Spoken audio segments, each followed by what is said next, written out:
Greetings, spirit friends, and welcome back to Drinking Out Loud.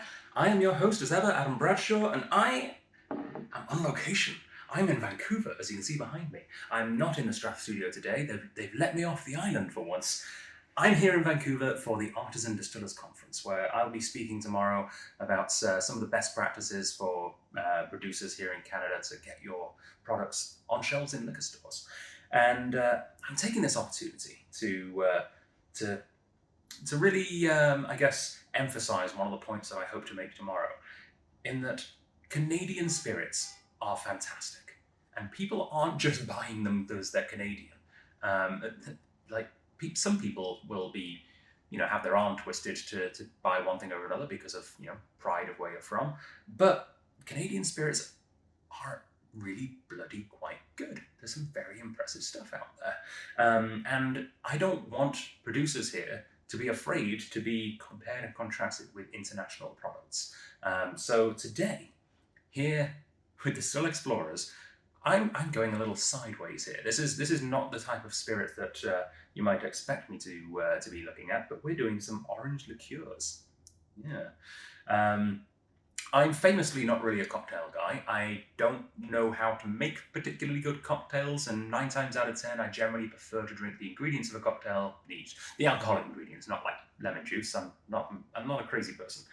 Well, I am, but so orange liqueur is a bit of an interesting thing, because most people think of orange liqueur these days in the context of an ingredient in a cocktail. However, historically, it was made to be drunk on its own. And it dates way back to the early days of Dutch exploration in the Caribbean. And it was the Dutch that really started the orange liqueur movement with their Curacao. And then the French played their hand out with what became known as the triple sec style. And there's a lot of confusion as to what those mean, really. What is a Curacao? What is a triple sec? And there's a bit of history, and there's some things that are more likely to be the case with the use of those names. Triple sec is generally, which means triple dry in French. It generally is not as sweet, and there's generally only orange flavor in there. They don't mix other things in, and it's usually a neutral spirit base, a vodka base, for example. And whereas a Curacao is usually a brandy base, and will often have other flavorings in there as well. You might get some herbs and spices in the mix too. But that's kind of, neither of those are protected terms. Both of them can be used by anyone for anything, really. So there's no real definition. So much so that there's a lot of confusion. Like Cointreau used to say triple sec on it. Now it doesn't say anything, even though it was it also lays claim to being the original triple sec to first use that term. But they now claim to, we're not triple sec, we're Cointreau, we're special. And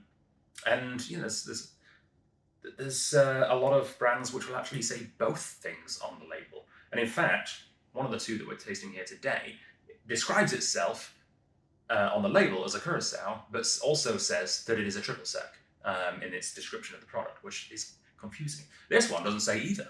And yeah, let's start talking about what we're trying here today. So I am in Vancouver, and it stands to reason that we have a local spirit whilst I'm here. So this is Sons of Vancouver from North Van. This is the Quadruple sec. 4 times dry. Really, really interesting product. I'm going to read the back label for you. There is nothing cloyingly sweet about this extra, extra, extra dry, bitter orange liqueur, made with loads of dry citrus, including bitter Chinoto orange. Ooh, I love Chinoto sodas. Ooh, I haven't tried this yet. I'm really looking forward to it. This 4 times dry quadruple sec is the perfect addition to your margarita or Mai Tai cocktails. You are holding a bottle of spirits made by Sons of Vancouver, one of Canada's independent distillers. Since opening in 2015, we've made a name for ourselves with big flavors at the forefront. In our opinion, some of the best new spirits are being overlooked at this moment. If you like what you just picked up, try other small distillers and become part of our community. I've not read that on the back of the label before. That is beautiful and really ties into the whole conference feel. I was there a little earlier. There's a collaborative sort of a huge collaborative spirit in distilling here in Canada, similar to the spirit in Scotland actually, and it's a really nice industry to be sort of a part of in a sense. I'm not a distiller, but I sell things that they make, so I guess I'm part of the industry. Yeah, I think that's lovely. So, Sons of Vancouver, as I said, started in 2015. I've got a bit of a weird mixed history with Sons of Vancouver because I've got to be honest, I haven't historically been huge fans of their whiskey, which is weird because they just won the best whiskey in Canada in the 2023 Whiskey Awards. I didn't really like the sample I had of that. There might have been something wrong with the sample, it might have been tainted, we're not sure. But yeah, I look forward to trying more, and I probably will because I have a lot of Canadian whiskey tasting in my near future. And this excites me though, because one thing I absolutely love from them is their amaretto. It is outstanding. It is really, really bloody good. The fun thing about their amaretto is that I've actually also enjoyed it as a whiskey, in a sense. So I found out earlier that James Lester, one of the original founders of Sons of Vancouver, worked in a distillery in Seattle making whiskey before moving across to Sons of Vancouver. And I have a feeling I might know which one, seeing as I've, a couple of years ago, really enjoyed picking up a bottle of 2-bar bourbon finished in a Sons of Vancouver amaretto cask. I actually still have some left in Vancouver, I can't quite say goodbye to it. Beautiful whiskey. I also have really enjoyed other Sons of Vancouver liqueurs as well, and flavoured things, like their chili vodka is it's basically hot sauce, to be honest. I don't usually swoon over vodkas, but I do swoon over hot sauces, so this one gets a pass. And then the other one we're tasting today is the Pierre Ferrand.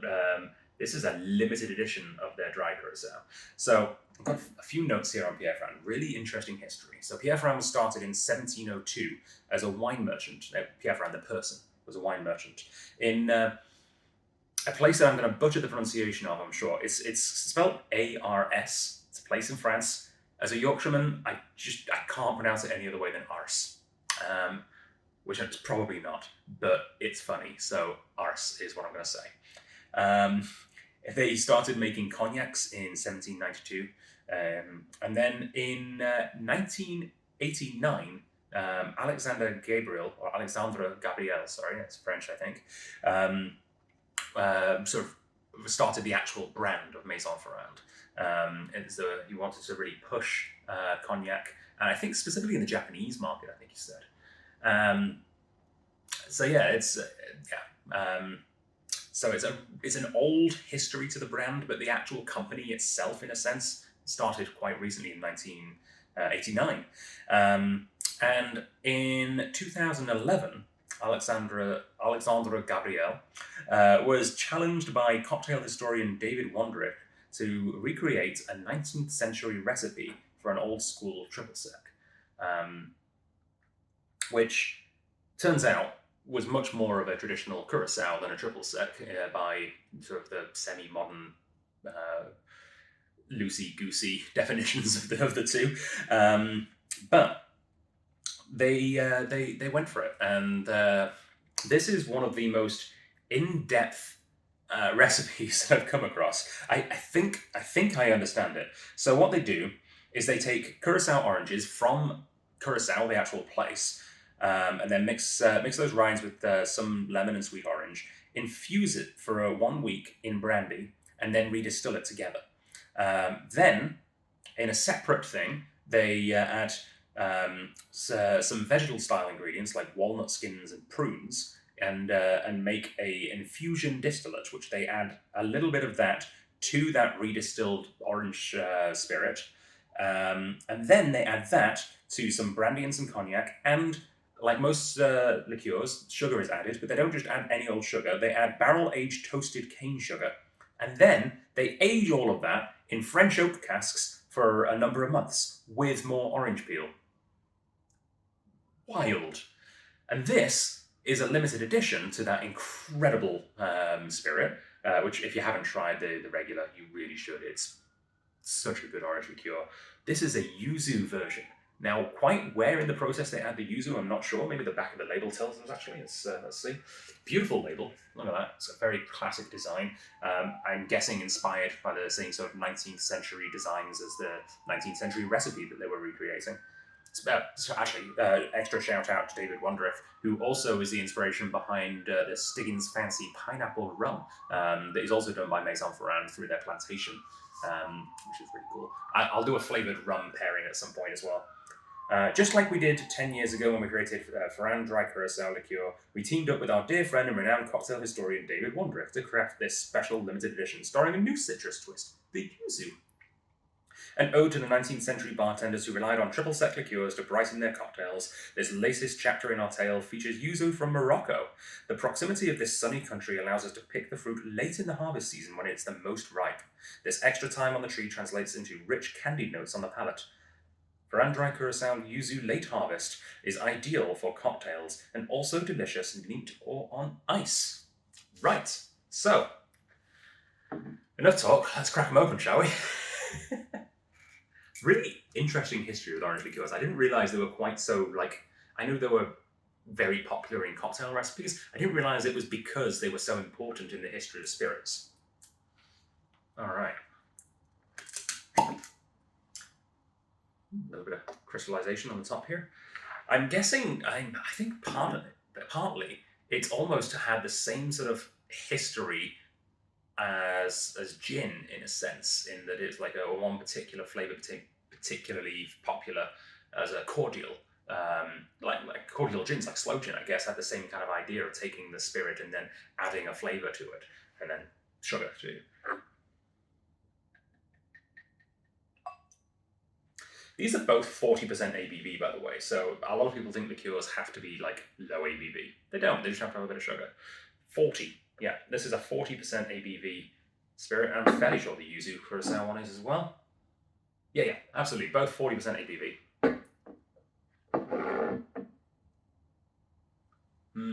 Very, very bright. Very vibrant. Very orangey. It smells like the centre of a orange cream chocolate that you would get in a mixed pack of chocolate at Christmas, like in Cadbury's Roses or Quality Streets or something. Oh, yeah. Little sort of touch of an almondy, like marzipan-y thing as well on the nose. Yeah, just really bright, vibrant orange. Could really see how this would instantly transform a cocktail. Worth noting as well, perfectly clear. I don't know what distillate they're using, but it seems like they're using a very traditional, grain spirit, spirit in general. Apparently, triple sec was originally a sugar beet spirit. I should have mentioned that as well. But yeah, distilled to Kingdom Come to make it as clean and pure as possible.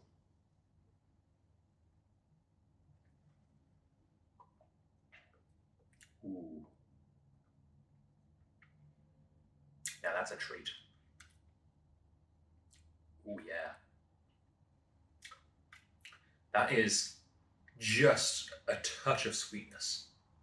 You know how if you ever go to a really fancy restaurant and you get one of their desserts and it's so full flavored, but it's not actually as sweet? Like a lot of cheap desserts rely on overpowering sweetness to get away with not actually having the finest ingredients. When you've got the finest ingredients, you don't need a bucket full of sugar. And that's what's going on here. There's just the right amount of sweetness to emphasize the rest of the flavors. That is absolutely outstanding. Wow. So pure orange. I always get my philosophers mixed up. I think it was Aristotle that had this whole idea that every concept has an idealized form in another realm, and what we think of as an orange just reminds us of the perfect orange. This might be the perfect orange in liquid form. Ooh. I've always been a fan of orange sodas. My favourite is Kinney from Malta, which holds a very special record with Iron Brew in Scotland as being one of the only local sodas to outsell Coca-Cola in its own country. It's a bitter orange aromatic herb soda. This reminds me of Kinney. but in like a concentrated, just perfectly balanced form. Holy crap. You know what I was saying at the beginning of this video about Canadian spirits being incredible and not needing to hide behind trying to get people to buy them just because they're Canadian? You could put no address on the back of this, change the name to Sons of something else, so there's no geographic markers, and I would still say that this should sell by the bucket load. Like, now I've tried this, I'm going to get all of our staff to try it, and a lot of our customers to try it through the club, as I'm going to talk about in a soon. I think this is special. This really is. Oh. My. It might be as well that I think the orange liqueur that I've had the most in my life, just because I spent most of my time in Scotland bartending, that's the only place I've really bartended, a little bit in New Zealand, but was Glava. And Glava is very, very sweet. This, you know what? I was going to say, this bottle, you're going to be able to taste it in the store, and you're going to be able to come in and try it for free, starting as soon as this video is out for a month, if not more. No, you're not. I'm gonna drink more of this bottle while I'm here in Vancouver, and I'm gonna open a new bottle for you to drink. I'm taking this one home.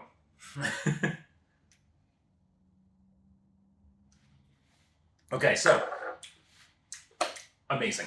Let's try something similar but different from the old country, France.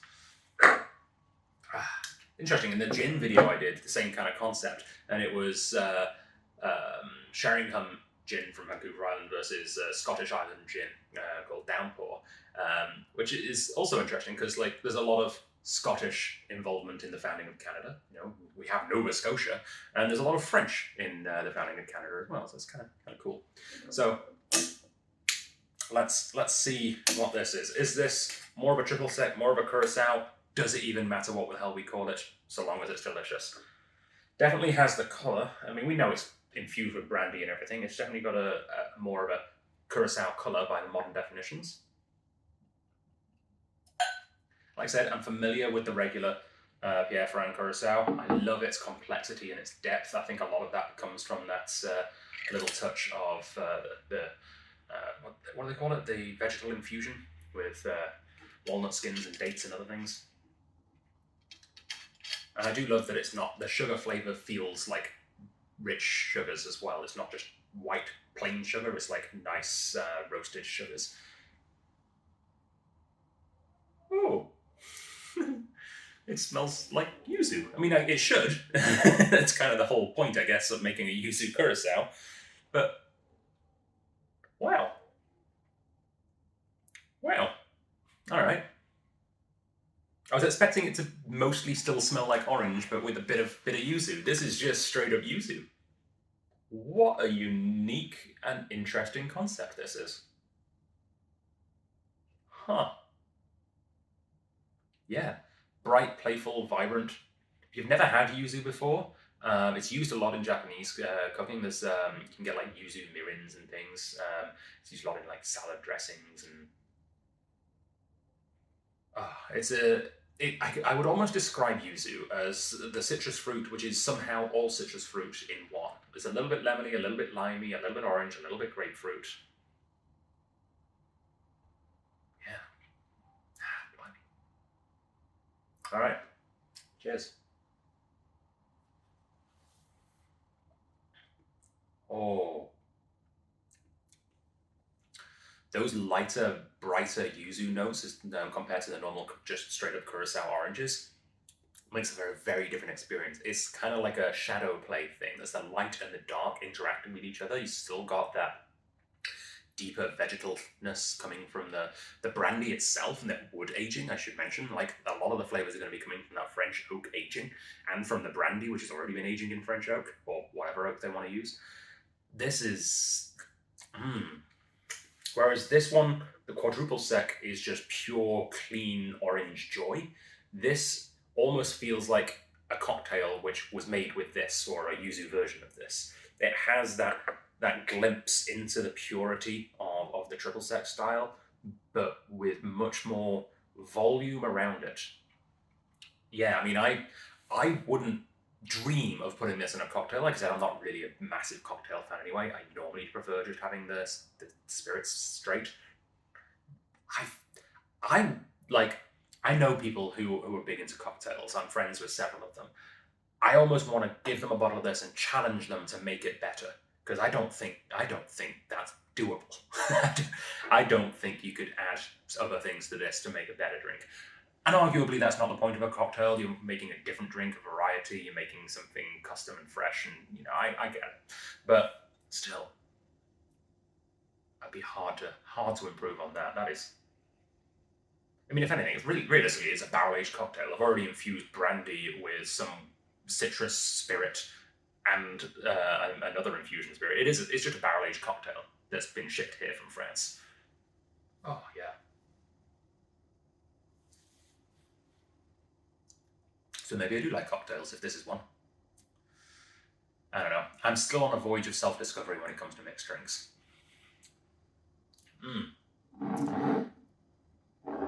So, two very different, equally special and wonderful spirits from two very different backgrounds, two very different places. Interestingly, not that different time apart either. There's only about a decade separating the invention of both of these. Actually, no, I mean, the invention of the original one's about a decade. There's probably only a few years separating, might even be invented in the same year. I'm not entirely sure. It'd be very close to when these two actually both got created. Which is kind of fun for such an old, important style of liqueur as triple sec, orange liqueur, or Curacao, whatever you want to call it. Blimey. I'm really glad I did this. I was umming and ahhing about doing it because the whole premise of the Still Explorers Club was like alternatives, right? Like other aged spirits like brandies, there's brandy in that, but brandies and rums and tequilas and things like that. And I was like, you know what? Screw it. We should really sort of look further afield and open up our horizons to other ideas as well. I almost went with a aquavit side by side, which we might do one time as well. But I'm really glad I did this because this is special. This is truly eye opening, and again, really cool to see companies with a rich history in making this style of spirit still being playful and still doing fun things, and really nice to see Canadian companies stepping up to the plate and making a spirit which, in my mind, is very much in the running internationally. It's up there with the best. So congratulations to both companies. I think you've made wonderful products, and you can find out for yourself by coming into the Strath and trying them. If you're here in Victoria, all you have to do is join our free spirit club, Still Explorers, where we're exploring different spirits every single month. And right now, you can come into the store and try this for absolutely nothing. Just ask at the counter and say, I'm a Still Explorers member, and I'd really like to try the Sons of Vancouver Quadruple Sec, please. And they will give you a sample. This one, if you're a premium member, then they'll do exactly that. They'll tick your name off a little list. Otherwise, you'll have to pay us a couple of bucks, $2, and you can try this one. Sound good? Sound fair? And I mean, if you look at it this way, it's $1 each for a sample. That's pretty good. But also, regardless of whether you can come in and try them, if you're here in Victoria or if you're anywhere in Canada using the power of the internet and our wonderful web store, you can purchase these with a 10% discount. Yes, I know that they're, as I said, not a brandy and not a tequila or a mezcal, and they're not a rum. But this month, I'm throwing these two in as featured spirits, and I'm very happy to say 10% discount will be given to all of our members. So that means you can get the Sons of Vancouver Quadruple Sec, regular price $47.74 down to $42.97, outstanding value. And you can get the Pierre Ferrand Curacao for $78.17 normally. 10% off makes it $70.35. All right. Slanjavar, thank you for joining me here.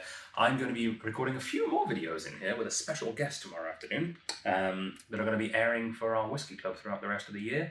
So, got to make the hotel room nice and tidy for him. He'll be arriving in a few hours. So you'll see me back here in a very different, very colourful jacket that I'll be wearing at the conference tomorrow. And until then, Slanjavar. I don't know why I'm saying a Scottish cheers. What is cheers in French? Salut, I think. I think it's salut. Whatever it is, cheers, and I'll see you on the next one. Thanks for joining me.